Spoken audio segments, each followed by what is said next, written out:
Haider welcome back ওলকে অবস্থা সবার hopefully you are all good but guys আমার অবস্থা ভালো না কারণ আমার অনেক হেয়ার ফল হচ্ছে। তোমরা সবাই আমার জন্য দোয়া করো, আমার জন্য চুল পড়া বন্ধ হয়ে নতুন চুল গজানো শুরু করে।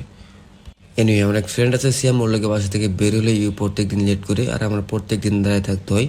আর ওই বাসা থেকে বের হলেই ওর কোনো না কোনো কাজ থাকেই। আজকে ওই আমার সময় মার্কেটে নিয়ে গেছে ল্যাপটপ ঠিক করাইতে, তাই ওর লেগে বের হলেই প্রথমে একটা ব্যাড বাস খাওয়া যাই।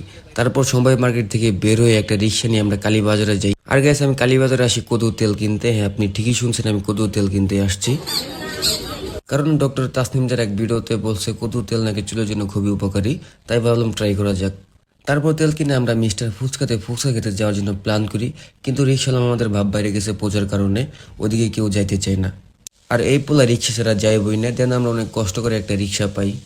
আর গ্যাস বাংলা একটা প্রবাদ আছে, শখে তোলা 80 টাকা, যেটা আপনি এই রিক্সাওয়ালা মামাকে দেখলে রিয়েলাইজ করতে পারবেন। অ্যান্ড আমরা ফাইনালি মিস্টার ফুচকাতে যাই, কিন্তু ওইখানে গিয়ে কিছু খেতে পারি না কারণ ভিতরে কোনো বসার জায়গা ছিল না। তাই আমরা বের হয়ে নিতাইগঞ্জে যাই, ওখানে গিয়ে চা খাই, কিন্তু ওইগুলোর ভিডিও আমি করতে পারি নাই।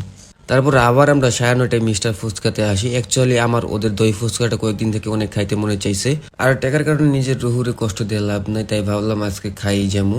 তারপর ফুচকা খেয়ে সব কাজ শেষ করে আমরা বাসায় চলে আসি। তো গাইস, আজকের ভিডিও এই পর্যন্তই, দেখা হচ্ছে অন্য কোনো ভিডিওতে। আল্লাহ হাফিজ।